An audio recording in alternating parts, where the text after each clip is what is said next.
For my question, pero before that, congratulations. Ay, naririnig ko. Ang laki na ng pinagbago nyo from day 1 hanggang ngayon. And ngayon, nasa MMFF na.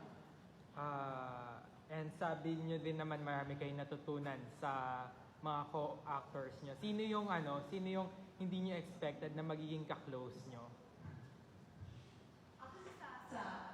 Sasa girl. Hindi naman sa hindi ko ini-expect.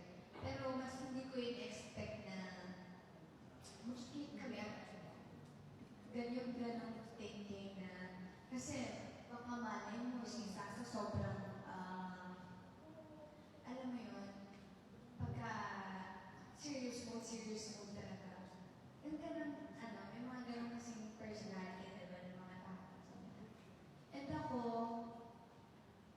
feeling ko, nung time na first time ko makita si Sasa, nahihiga ako sa kanya. Wala, kasi matagal ko na siyang pinafollow. Hindi naman ganun si Sasa. Parang nahihiya lang talaga ako sa kanya. Kasi nga dati ko pala talaga siya pinafollow ko na talaga. Happiness ko siya noon pa pala, si Sasa.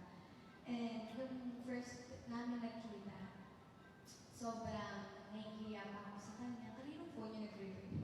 Okay, alamera ka lang. Naku. Sobrang nahihiya ako sa kanya na baka minsan mo yan sa